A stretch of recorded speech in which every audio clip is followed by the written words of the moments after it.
Jehovah is your name. Alléluia. Bonjour bien-aimés dans le Seigneur. Jehovah is your name. Alléluia. Bonjour au plus haut des cieux, l'Éternel des armées. Peuple de Dieu, maison de Dieu, les soldats, les vaillants de l'Éternel. Jehovah is your name. Alléluia. Nous sommes encore là.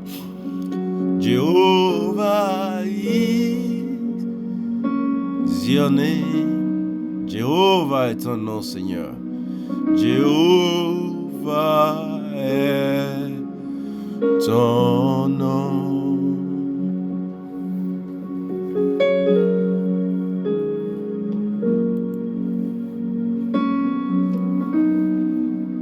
La vision de Dieu pour votre vie, bien-aimés,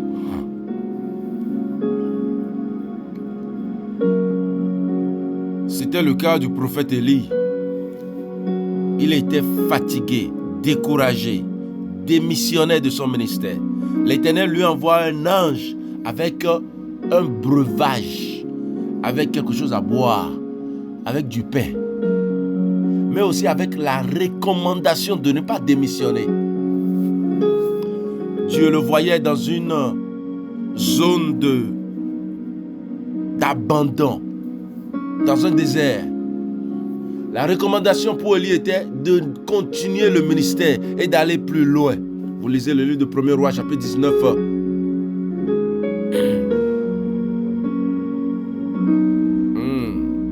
Le cri de cœur des vaillants de la foi. Le cas de Gédéon nous sert aussi d'exemple. Il dit, bien que je sois fatigué, Gédéon dit, je continue de poursuivre les Madianites, car je veux aller plus loin. Vous lisez le livre de Juges, chapitre 8, le verset 4. Rien n'empêche un soldat de la foi, un héros de la foi, d'aller plus loin. Le manque de ressources, les obstacles, l'opposition sont autant des occasions pour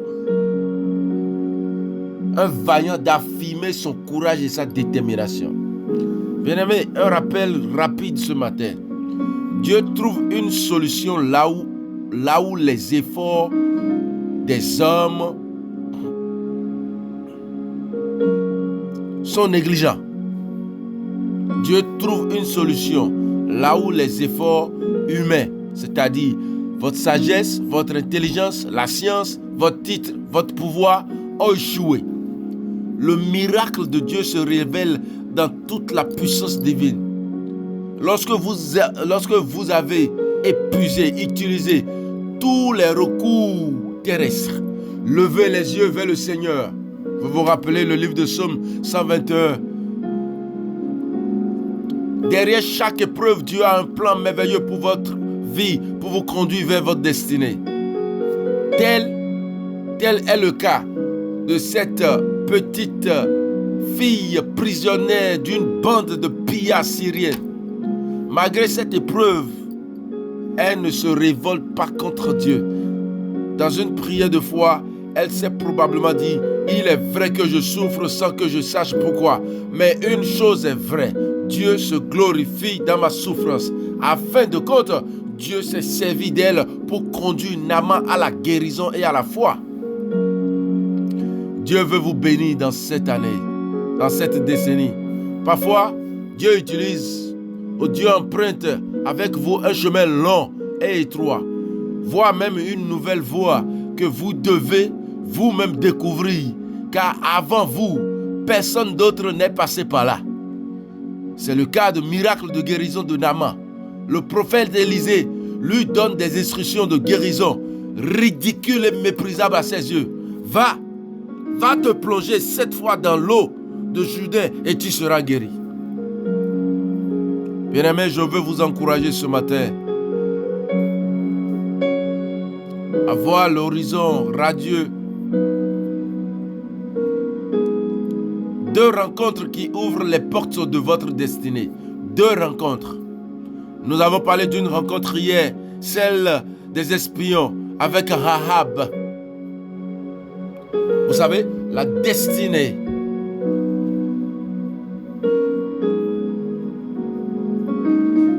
est un serviteur de Dieu. Dieu a la destinée de votre vie dans ses mains.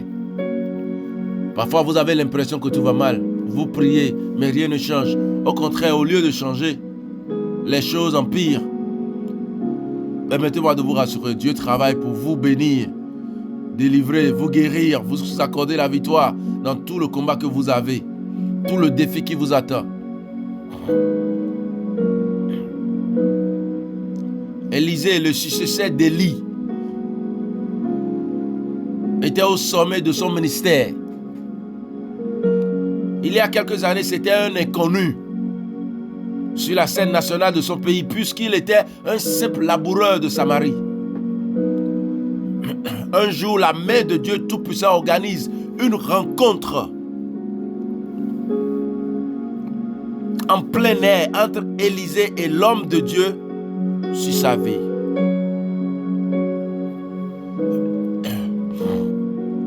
Jusque-là, Élisée était un homme sans voix. Il était toujours dans le champ en train de labourer la terre.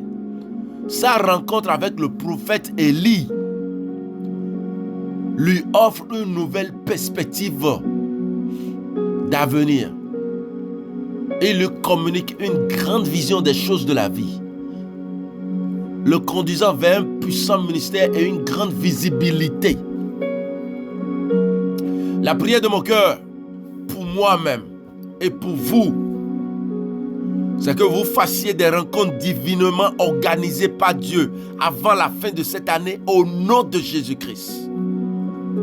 Que Dieu puisse nous ramener, vous ramener vers une autre dimension de notre vie au nom de Jésus-Christ. Que ce soit dans notre mariage, dans notre carrière, dans notre ministère, là où nous travaillons, dans notre séjour, dans notre destinée. Cette rencontre s'organise maintenant et est déclenchée au nom de Jésus-Christ. Élisée n'a eu aucun effort à déployer pour faire face à cette rencontre. Dieu l'a placé juste devant le fait accompli. C'est la grâce de Dieu. Bien-aimés, vous vous rappelez de Naaman? Cet homme est comme les céréales Mimi 8. Vous connaissez les céréales dont la publicité nous vend les 2 côtés, un côté grivé et un côté sérieux. Dans le cas de Naaman, son premier côté nous révèle un homme bien, qui a réussi sa carrière, sa vie. Alors que son deuxième côté révèle un homme malheureux, qui souffre en silence, qui meurt à petit feu. Son extérieur dit à tout le monde que ça va, les choses évoluent, mais dans son cœur, il est un malheureux. Naaman n'ose pas partager sa souffrance à personne, de peur de briser son image de marque. Mais Dieu voit sa souffrance, son désespoir. Dans sa miséricorde, l'Éternel organise dans sa propre maison une rencontre avec sa servante, une petite fille étrangère. Bien-aimés, les voies de l'Éternel sont insondables. Dieu peut diriger sa bénédiction jusque dans votre maison. Il connaît votre adresse. Naaman en est un très bon exemple. Le Seigneur a une autre leçon à nous apprendre dans ce mot d'ordre de lever le camp, d'aller plus loin. Sa bénédiction, sa solution peut parfois avoir l'air d'un rien, mais il ne faut pas surtout trop juger et trop vite. Vous voyez, lorsque cette fille-là était arrivée chez Naaman, elle était dans un état piteux.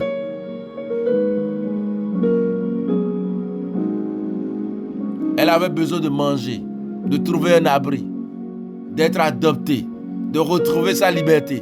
Bref, cette petite fille qui quittait son pays n'attirait pas l'attention de personne. Pourtant, c'est elle qui est la clé de la guérison de Naaman. Comme Rahab est la clé de la conquête de Jéricho. Son témoignage tout puissant.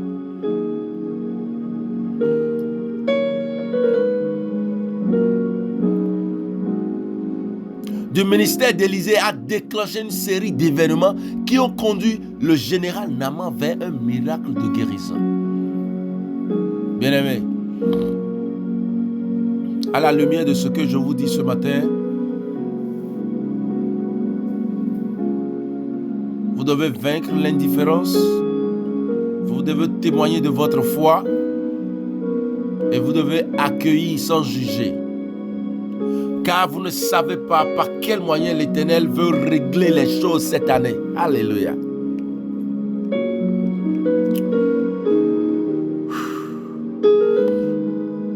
Allons plus loin, bien-aimés. Maintenant, je sais que sur toute la terre, il n'y a pas d'autre Dieu que celui d'Israël. Dieu avait une double opération pour la vie de Naaman. C'est ce que Naaman avait finalement dit. Dieu veut se révéler à quelqu'un dans votre entourage. Peut-être lieu de travail, famille, école. Dieu vous a placé à cet endroit précis parce qu'il y a un besoin. Dieu ne tient pas compte de votre âge, votre sexe, votre position sociale. Il veut se servir de vous pour se révéler à quelqu'un. Rappelez-vous que vous êtes en mission dans votre quartier, dans cette ville, dans votre famille, au travail, à l'école, dans votre église, à votre poste. Que Dieu vous bénisse, bien-aimés.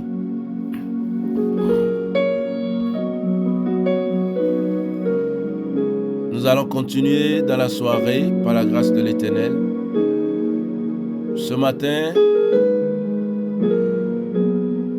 j'ai juste partagé avec vous le rôle que vous aussi pouvez jouer dans la vie d'une autre personne pendant que Dieu vous prépare aussi quelqu'un qui vous donnera quelque chose pour que vous puissiez conquérir votre territoire. Que Dieu vous bénisse, bien-aimés dans le Seigneur. Passez une bonne et agréable journée. Dieu le Père, Dieu le Fils, Dieu le Saint-Esprit, explique à ton peuple ce que tu dis dans le nom de Jésus-Christ. Et nous sanctifions cette journée. Nous